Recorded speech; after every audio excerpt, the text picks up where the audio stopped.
पुरी ने जो है ना रामकृष्ण परम को इन 4 मुक्तियों का ज्ञान दिया, तब उन्होंने ईश्वर को जाना। जब तक हम उस 4 मुक्तियों को नहीं जान लेते हैं, तब तक हम परमात्मा को नहीं जान सकते। अपने संस्कारों को पूरी तरह बदला जा सकता है, अपने संस्कार को पूरी तरह बदला जा सकता है। ये चौपाई बिल्कुल 100% सही है। जो अभी हमारे पहले विद्वान लोग पढ़ रहे थे, महामंत्र विषय व्याल के मेढक कथन को संभाल के महामंत्र को अपन जान लेंगे तो जरूर संकट कट जाएंगे। जैसे हमने भागवत में भी लिखा है, भागवत में लिखा है, भगवान कृष्ण अर्जुन को समझा रहे हैं कि वेदों में अनेक प्रकार की यज्ञ ठहराई गई हैं, तू सब यज्ञों को त्याग कर, तू आत्मज्ञानी यज्ञ कर। हमें अपनी आत्मज्ञान यज्ञ करना है। आत्मज्ञानी यज्ञ कर, मैं तुम्हारे कर्मों को जला करके ऐसे राख कर दूंगा जैसे अग्नि लकड़ी को राख कर देती है। तो हमें वो आत्मज्ञानी यज्ञ जानना होगा। हम आत्मज्ञानी यज्ञ जान लेंगे तो अपने पुराने संस्कार जरूर नष्ट हो जाएंगे। ऐसे नहीं, हमारे गुरु महाराज जी थे, वो बता रहे थे कि हमारी केवल 35 वर्ष की आयु थी, जो उन्होंने 80 वर्ष में सभी छोड़ा है। तो किससे? आत्मज्ञानी यज्ञ से। इसके लिए हम आपको छोटा सा उदाहरण देते हैं तो आपको और समझ में आ जाएगा कि ये आत्मज्ञानी यज्ञ से हमारे पुराने संस्कार नष्ट हो जाते हैं। आपने मार्कंडेय का नाम सुना होगा। मार्कंडेय ऋषि थे। मार्कंडेय ऋषि काफी अच्छे थे और विद्वान थे, और उनको क्या एक दिक्कत थी, उनको एक परेशानी थी। उनको ये परेशानी थी कि उनको कोई संतान नहीं थी। मार्कंडेय को कोई संतान नहीं थी, पर वो बिना संतान के दुखी थे। पत्नी दोनों दुखी थे। तो उन्होंने कहा भाई क्या करें, तो अपने जो उनको गुरु जी ने उनको जो विधान बताया था, तो वो विधान को करने लगे। जब विधान को करने लगे तो काफी जो है ना अपन भजन करते करते तो उनको एक आकाशवाणी हुई। कुछ समय बाद एक आकाशवाणी हुई। तो आकाशवाणी ने कहा कि हे मार्कंडेय, मैं तुम्हारी तपस्या से प्रसन्न हूं और मैं आपको ये वरदान देता हूं कि जिस पुत्र की इच्छा से तुमने मेरी तपस्या की है वो पूरी होगी, लेकिन वो पुत्र आपको केवल 12 वर्ष के लिए मिलेगा। ऐसा आकाशवाणी दी और वो लुप्त हो गई। और आकाशवाणी जैसी हुई तो वो लोग चले आए, घर चले आए। आप लोग थोड़ा सा बैठे रहो, थोड़ा ही समय लेंगे, समझ लो थोड़ा सा। तो जो वो लोग चले आए तो ऐसे ही हुआ। ठीक 1 वर्ष बाद जो है ना उनको एक संतान हुई, एक पुत्र पैदा हुआ मार्कंडेय के। तो वो पुत्र जो है ना, जब इस ईश्वर का ही दिया हुआ हो तो पुत्र बड़ा भाग्यशाली और बड़ा योग जो है ना, जैसे कैसे कहते हैं कि अल्पकाल विद्या सब पाई। वो थोड़े ही समय में थोड़ा समझाओ और ज्यादा समय लेता था। थोड़ा बड़ा हुआ और माता पिता की बिना बताए आज्ञा करने लगा, स्कूल जाने लगा। स्कूल जाते समय माता पिता की परिक्रमा करके और आते समय परिक्रमा करता था। ऐसा मतलब अपने माता पिता का आज्ञाकारी पुत्र था। जैसे तुलसीदास ने लिखा है कि माता पिता प्रभु गुरु की वाणी, बिना विचार करी शुभ जाने। माता पिता की आज्ञा का पालन करना बिना विचार के कर लेना चाहिए। ऐसा ही वो पुत्र था, उसका नाम मार्कंडेय था, पिता का नाम मार्कंडेय था। तो इस तरह से मतलब धीरे धीरे समय गुजरता गया। जब गुजरता गया तो वो पुत्र 11 साल का हो गया। जब 11 साल का वो पुत्र हो गया तो एक दिन उनके पिता को ये ध्यान आया क्या हमको ये पुत्र जो है ना अपनी तपस्या से मिला है, जिसके लिए 11 वर्ष गुजर गए और अब केवल 1 वर्ष शेष बचा है। तो 1 वर्ष बाद इसकी मृत्यु हो जाएगी और मैं जैसे पहले था वैसे ही रह जाऊंगा। तो उनको बड़ा दुख हुआ। मतलब उनके पिता को, मतलब मार्कंडेय को बड़ा दुख हुआ। वो 1 साल बाद हम वैसे तो रोने लगे। माता पिता दोनों एक दिन ध्यान आया कि 1 वर्ष बाद जो है ना हम अधूरे रह जाएंगे बिना पुत्र के। तो वो दोनों रोने लगे। तब तक रोने के समय क्या होगा कि उस बालक का जो है ना आगमन हुआ। तब तक वो स्कूल से वापस आया तो उसने अपने माता पिता को देखा कि माता पिता आज मेरे रो रहे हैं, क्या बात है। तो जैसे उस बालक ने पूछा, हे पिताजी आप मुझे बड़े चिंतित दिखाई दे रहे हैं, क्या बात है। उन्होंने कि नहीं नहीं बेटा ऐसी कोई बात नहीं है। उन्होंने झट से आंसू पोंछ करके अपने गले से और आंसू पोंछ दिए और उससे कहा बालक बैठ जाओ, कोई ऐसी चिंता का विषय नहीं, आप बैठो। नहीं नहीं पिताजी आपको बताना पड़ेगा, आप दोनों जनों को मुझे बताना होगा कि आप किस कारण से दुखी हैं। उन्होंने बहुत कोशिश की समझाने की, नहीं नहीं बेटे ऐसी कोई बात नहीं है और तुम खाना खाओ। नहीं पिताजी मैं जब तक खाना नहीं खाऊंगा जब तक आप इस बात को बता नहीं दोगे। तो जब वो बालक हट पड़ेगा तो तब उन्होंने अपना पूरा वृतांत बताया। उन्होंने कहा कि भाई ऐसा है कि आप अपने कोई संतान नहीं थी, आप तो जो है ना हमने जो तपस्या की तो उस तपस्या से आप हमको 12 वर्ष के लिए मिले और 12 वर्ष ऐसी आकाशवाणी हुई थी। अब इसको 11 वर्ष के आप हो चुके हो, 1 वर्ष बाद आप चले जाओगे, आपका बिछो हमारा हो जाएगा। इसलिए मतलब हम दुखी हो रहे हैं, 1 साल बाद हम जैसे थे वैसे ही रह जाएंगे। इसलिए तो उस पुत्र ने क्या कहा, देखो समझदारी का देखो आप थोड़ा सा ध्यान दें। उस पुत्र ने क्या कहा कि हे पिताजी तो आपने किसका भजन किया था और कैसे किया था। तो उन्होंने कि हमारे गुरु महाराज जी ने हमको जो है ना भजन बताया था, 4 मुक्ति का वो हमने भजन किया था, तो हमको भी ले चलो। तो वो भी ले गए उनको, यानी अपने पुत्र को अपने गुरु के पास ले गए। तो उन्होंने यही 4 मुक्ति का ज्ञान दिया। किसको? उस बालक को। यही अपने सदियों से ये 4 मुक्ति चली आ रही हैं और सदियों पहले थी, अभी भी और भविष्य में भी रहेंगे। इस 4 परमात्मा एक है, आप लोगों को ये ध्यान देना चाहिए। परमात्मा एक है और परमात्मा का एक ही रास्ता है, दूसरा कोई रास्ता नहीं है। यदि आपने इस ईश्वर को नहीं जाना इस मानव जन्म में रहते हुए तो आपका ये जीवन बेकार चला जाएगा। यानी आपको है ना फिर 84 भोगना पड़ेगी। यदि जैसे जिसकी भी आपने पूजा करी, जिसकी भी करते हो, चाहे किसी भी देवताओं की करते हो, जिसकी भी पूजा करोगे तो उसी को प्राप्त होगा। जैसे भगवान कृष्ण जो है ना अर्जुन को समझा रहे हैं गीता के माध्यम से कि अंत काले च मावे स्मरण मुक्त्वा करे वरम या प्रयातिशा मदभावम नास्त संशया। अंतकाल में जब आपका अंतकाल होगा, जिसको भी आप याद करेंगे और उसी को प्राप्त करेंगे, इसमें कोई संशय नहीं है। इसलिए अपन भाई देवी देवताओं की पूजा करेंगे, देवलोक को चले जाएंगे, जो हमने अभी आपको श्लोक बताया था। तो इसलिए यदि अपन ने परमात्मा को नहीं जाना तो अपन को मोक्ष मिलने वाला नहीं है। इसलिए परमात्मा को जानना जरूरी है। तो अब वो क्या नाम, जो अपने मार्कंडी थे, तो मार्कंडी को वो अपने गुरु के पास ले गए, गुरु के पास। तो उनको ये 4 मुक्ति का ज्ञान बताया। वही 4 मुक्ति अपनी शायोज शामिल सारूप सालों के 4 प्रकार की मुक्ति है, 4 प्रकार की मुक्तियों का ज्ञान बताया और बालक को घर ले आए। तो उस बालक ने भजन किया। अब वो तो ईश्वर का दिया हुआ बालक, वो तो बहुत योग्य था, वो थोड़े ही में सब कुछ समझ रहा था। तो उस बालक ने भजन किया। जब के भजन किया तो 6 महीने हुए। 6 महीने बाद आकाशवाणी हुई। तो आकाशवाणी ने क्या बोला कि हे मार्कंडी, मैं तुम्हारी तपस्या से प्रसन्न हूँ और मैं आपको एक वरदान भी देता हूँ कि तुम्हारी आयु संपूर्ण हो। मतलब उन्होंने क्या वरदान दिया कि आपकी आयु संपूर्ण हो। और लेकिन शर्त लगा दी उन्होंने, परमात्मा ने ये एक शर्त लगा दी कि आपको मेरा दीपक घर घर आपको जलाना पड़ेगा। तो उन्होंने सुना, मार्कंडी अपने चले आए। तो मार्कंडी को पूरी उम्र मिली। उनके पुत्र को केवल उनको 12 वर्ष की उम्र थी, तो 12 वर्ष की आयु बाद इस भजन से उनको पूरी उम्र मिली। तो उन्होंने फिर अपने घर घर जो है ना दीपक जलाया। तो ये अपना घर घर दीपक जलाना है। यही ज्ञान, ये 4 मुक्तियों का ज्ञान जो है ना तोतापुरी ने रामकृष्ण परमहंस को बताया। वे 4 मुक्ति अपन बताते, 4 मुक्तियों का अलावा कुछ नहीं है। और 4 मुक्ति अपन ने नहीं जाना, भाई अपन ऐसे गुरु के पास जाओ।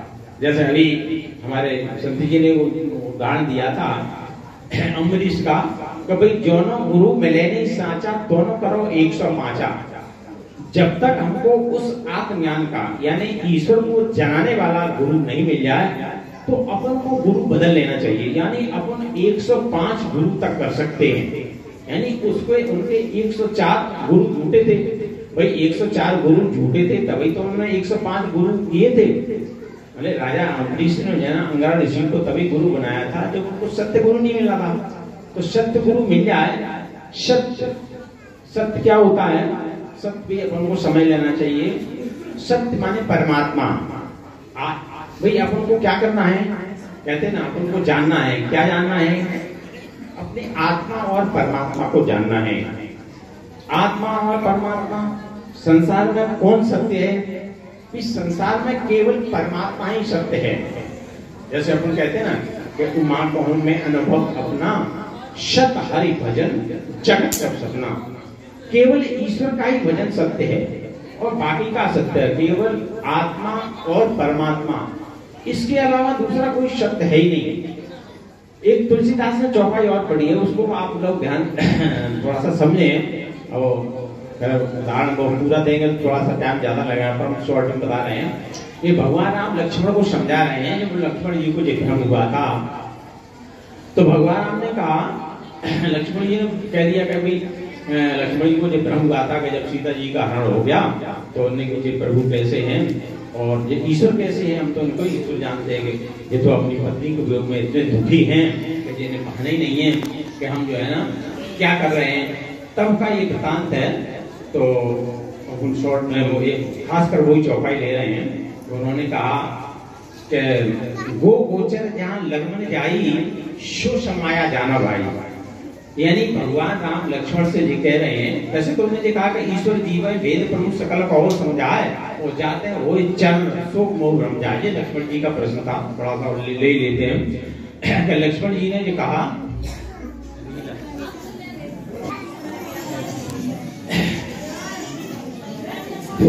हाँ, तो लक्ष्मण जी का जो प्रश्न था कि ईश्वर जीव है वेद प्रभु सकल को समझाए और जाते हैं वो चरण शोक मोह भ्रम जाए।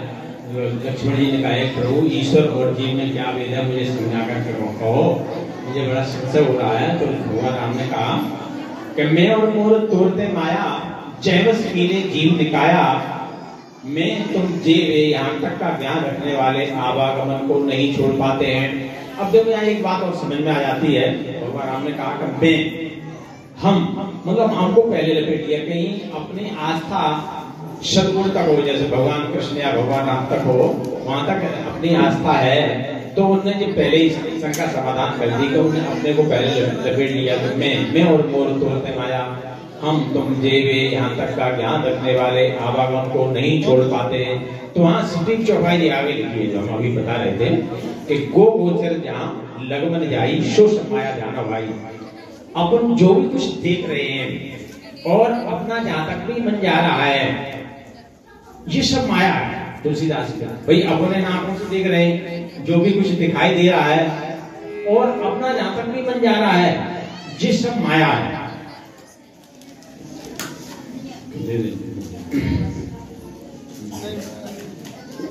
बोल शब्देव भगवान की जय। तो ये कहने का मतलब है अपन जो बता रहे थे कि परमात्मा ही केवल सत्य है, परमात्मा आत्मा और परमात्मा, इसके अलावा दूसरी चीज कोई सत्य है ही नहीं, सब अस्थाई है, केवल परमात्मा ही स्थायी है। परमात्मा का कभी जन्म नहीं होता। परमात्मा ने अपने कोख से किसी को जन्म दिया, न परमात्मा को किसी ने जन्म दिया। तो वो ही परमात्मा है, उसी को अपन को जानना है। वो बगैर चार मुक्तियों को अपन नहीं जान सकते। इन आंखों से परमात्मा को नहीं देखा जा सकता। इसके लिए अपन को अंतर्दृष्टि का ज्ञान जानना होगा तो अपन परमात्मा का साक्षात्कार कर सकते हैं। जैसे हमारे क्या नाम ज्ञानी हरियाण ने श्लोक पढ़ा था, आप लोग नहीं समझ पाए होंगे। गीता के 11वें अध्याय में 8वां श्लोक है। तो भगवान कृष्ण अर्जुन को ये समझा रहे हैं कि नतुमा सक्षे दृष्ट मनैने सुचक्षा दिव्यम ददामि ते चक्षु पश्चिमे योगेश्वरम। भगवान कृष्ण अर्जुन से क्या कह रहे हैं कि तुम इन प्राकृतिक नेत्रों से मेरी ऐसी शक्ति को देखने में निसंदेह समर्थ नहीं हो। क्या कहा?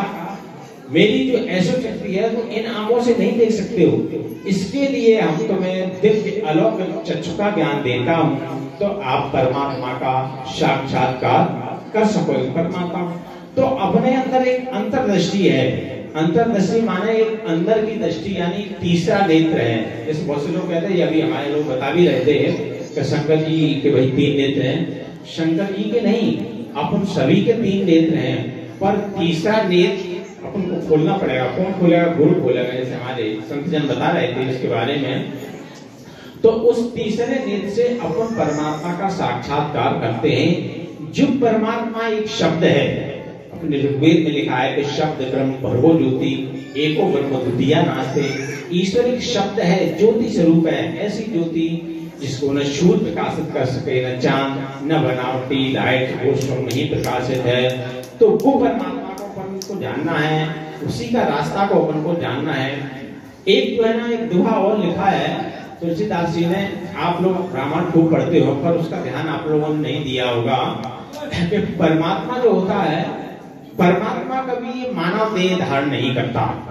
परमात्मा ये मानव देह धारण नहीं करता। परमात्मा एक शब्द है कि ब्रह्म जो व्यापक बिरज अज अकल अनीय अभेद शोक देदर होय नर जाय न जानत वेद। परमात्मा ब्रह्म है, व्यापक है। अज मान ब्रह्म जो व्यापक, अज अज माने वो अजन्मा है। परमात्मा कभी जन्म नहीं लेता। अज ब्रह्म जो व्यापक बिरज अज अकल, यानी उसका कोई शरीर नहीं है। अभेद, वो भेद रहित है। शोक देदर होय न, वो कभी देह धारण नहीं करता। तो परमात्मा कभी देह धारण करता ही नहीं है। परमात्मा एक शब्द है, ज्योति स्वरूप है, जो केवल तीसरे नेत्र के द्वारा उसको जाना जाता है। उसी से अपन परमात्मा का साक्षात्कार करते हैं। अच्छा, सदगुरु क्या नाम, श्रवण ब्रह्म। जैसे तुलसीदास ने एक चौपाई पढ़ी, जो हमने आपको बताया था कि श्रवण उपासक मोक्ष नहीं। तो अपन जो है ना, श्रवण तक सीमित रह जाते हैं। जैसे राम है, कृष्ण है, इनके बारे में अपन ने सुना होगा कि राम, जिस कृष्ण को बहेलिया ने बाण दिया था, बहेलिया ने उनका पूरा खून निकल गया और उनका शरीर छूट गया। जो शरीरधारी होते हैं, जिन्होंने इस पृथ्वी पर जन्म लिया है, उसका शरीर छूटता है। राम का भी शरीर छूटा, कृष्ण का भी, राम का भी शरीर छूटा है। जैसे अपन इसको थोड़ा शॉर्ट में उदाहरण ले लेते हैं और इसके बाद ही अपन समाप्त करते हैं। आप थोड़ा सा बैठे, इससे आपको ये समझ में आ जाएगा कि जो भी सगुण ब्रह्म होते हैं, सगुण शरीर छोड़ते हैं। केवल परमात्मा न शरीर धारण करता है, न शरीर छोड़ता है। उसी परमात्मा को अपन को जानना है। उसी परमात्मा को जानने के लिए अपन को ये देह मिली है। और अगर अपन ने ऐसा नहीं किया तो अपन को 84 में जाना पड़ेगा। 84 की उम्र बहुत लंबी होती है, फिर पछताना पड़ेगा। निका वर्षा जब कृषि सुखाने और समय गए फिर का पछताने। इसलिए ऐसा मत करो, कम से कम परमात्मा को जान लो। जैसे भगवान राम का अंत समय, यानी अंत समय ही मान लो, वो अपने लंका से जो है ना, लंका से विजय प्राप्त करके अपने राजकाज संभाल रहे थे। तो राजकाज संभालते हुए अर्धरात्रि थी, अर्धरात्रि का समय था। भगवान राम अपना राज कर रहे थे, अपने राज संभाल रहे थे वो अच्छी तरह से। तो अर्धरात्रि का समय था। तो अर्धरात्रि के समय महाकाल उपस्थित हुए। जब महाकाल उपस्थित हुए तो उन्होंने कहा, लक्ष्मण बाहर, लक्ष्मण को उन्होंने कह दिया था कि आप बाहर पर खड़े हो जाओ, पैरे पर, सख्त पैरे पर खड़े हो जाओ, आप किसी को अंदर आने देना, ऐसा भगवान राम का आदेश पहले से ही था। तो जब महाकाल उपस्थित हुए तो उन्होंने कहा, कहो लक्ष्मण राम कहाँ है। तो लक्ष्मण जी घबरा गए। उन्होंने कहा, आज तक ऐसा कोई नहीं आया जो भगवान राम को इस तरह संबोधन करता। उन्होंने भगवान राम को श्री राम कहा, भगवान राम कहा, लेकिन राम किसी ने नहीं कहा। ये कौन सी शक्ति आ गई। तो लक्ष्मण जी घबरा, उन्होंने वो अभी शयन कर रहे हैं, अभी आपसे नहीं मिल सकते। उन्होंने की जाओ सूचना दे दो, उन्होंने की महाकाल आए हुए हैं। तो लक्ष्मण जी गए। लक्ष्मण जी ने ऐसा कभी देखा ही था। लक्ष्मण जी अंदर जाते तो भगवान राम ने कहा, लक्ष्मण तुम अंदर आ गए, मेरी बगैर आज्ञा के अंदर कैसे आ गए। आपको जब अनुमति नहीं थी तो आप कैसे अंदर चले आए। तो लक्ष्मण जी कहते, हे भगवान, बाहर एक बड़ी तेजोमय शक्ति खड़ी है और विशालकाय रूप है, जो आज तक हमने ऐसा नहीं देखा। वो अपने को महाकाल बता रहे हैं। तो जैसे ही महाकाल शब्द सुना भगवान राम ने, तो उन्होंने कहा, बुलाओ, जल्दी बुलाओ तत्काल। तो भगवान राम ने लक्ष्मण जी फिर घबरा गया, उन्हें कहा जी भी क्या है तत्काल बुलाओ। तो लक्ष्मण जी और भी घबरा जाते हैं। तो लक्ष्मण जी बाहर गए, बाहर से महाकाल को ले आए। तो महाकाल कहते हैं अरे भाई राम अंदर आए। तो उन्होंने कहा राम से कहा कि एक गोपनीय सूचना है जो हम परमात्मा से लेके आए हैं। जो देखो एक बात एक समय नहीं हो गए कि राम अलग है, महाकाल अलग है, परमात्मा अलग है। महाकाल क्या कह रहे हैं कि मैं परमात्मा से एक आपके लिए संदेशा लाया हूं, वो आपके लिए, लेकिन वो गुप्त संदेशा है। इस गुप्त संदेशे को कोई हमारे तुम्हारे दोनों के बीच में कोई तीसरा आदमी न सुन पाए। यदि तीसरे आदमी ने भी सुन लिया और देख लिया तो वो मृत्यु दंड का भागी होगा। तुमने की ऐसा गुप्त संदेशा है कि हाँ ऐसा ही है। तो भगवान राम ने लक्ष्मण को इशारा किया, उन्होंने कि आप बाहर जाओ, सबसे पहले बैठे हो यार, कितना भी कोई भी कितना भी आवश्यक या अर्जेंट कितना भी हो, लेकिन आप किसी को अंदर नहीं आने देना। और भी जो लोग थे उनको भी कह दिया, इशारा कर दिया कि आप बाहर जाओ। तब उन्होंने कहा कि अब आप स्वतंत्र होकर हमसे आप गुप्त संदेशा कह सकते हैं। तो महाकाल ने बोले कि हे भगवान, आप अपने इतने जो है ना राजकाज में इतने आनंदित हो गए कि तुम्हें ये पता ही नहीं है कि तुम्हारी अवधि पूर्ण हो गई, मैं तुम्हें लेने आया हूँ, मेरे साथ चलो।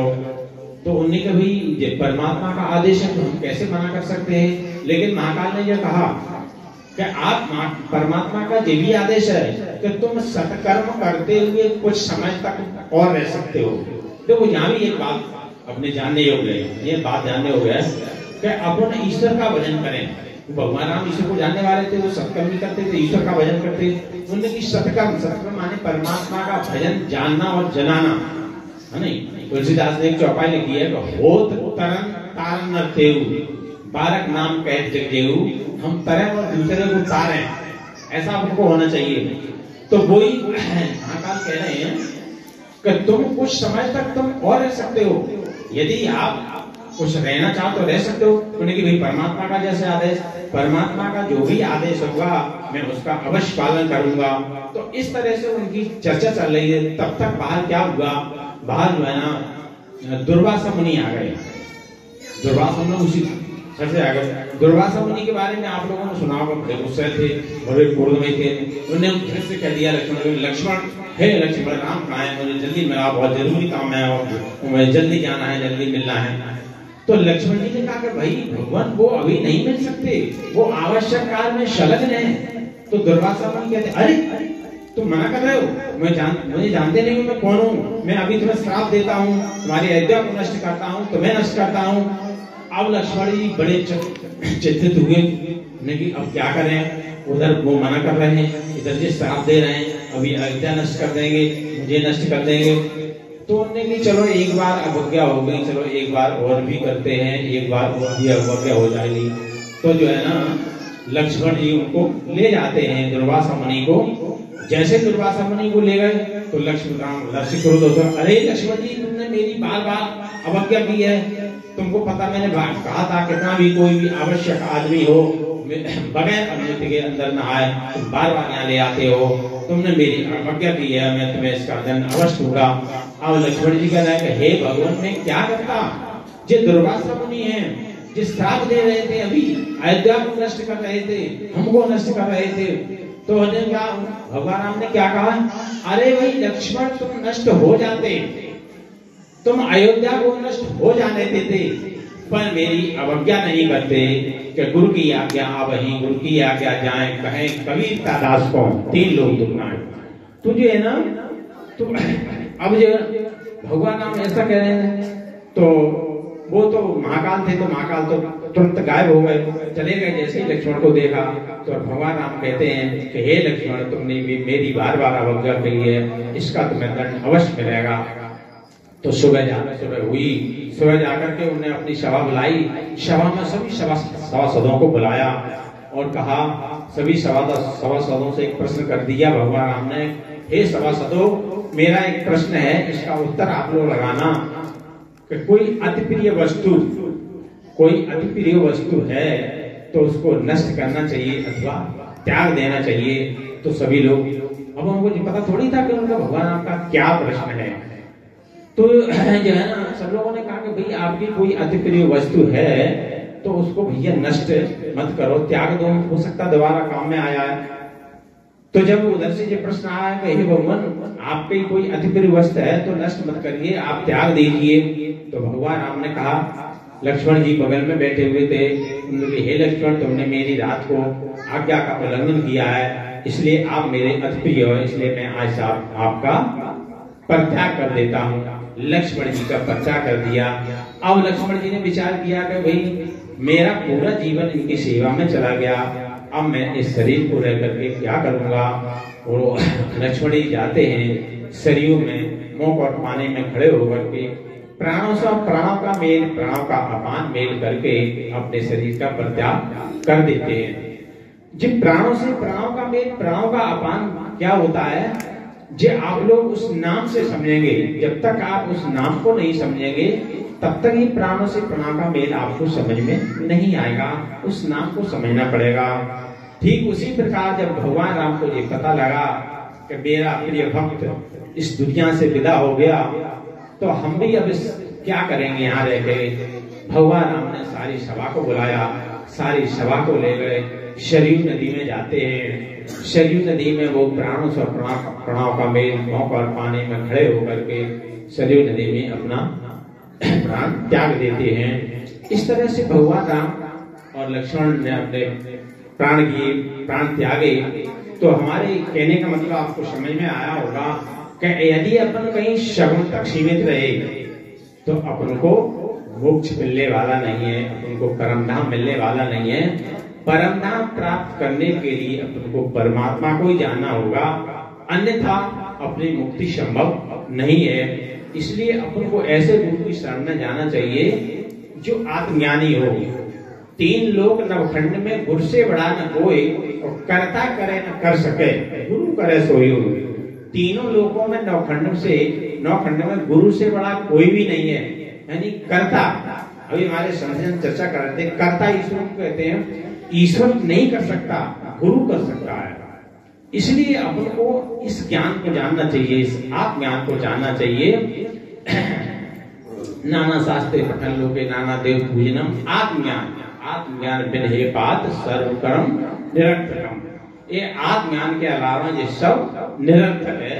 इसको संत तुलसीदास जी पुष्टि करते हैं कि आत्म अनुभव सुख सुप्रकाशा तव भेद मूल भ्रमनाशा। हमें आत्मज्ञान को जानना चाहिए, तभी हम अपन मोक्ष को प्राप्त कर सकते हैं, अपने परम धाम को प्राप्त कर सकते हैं, अपनी मुक्ति का उपाय तभी कर सकते हैं।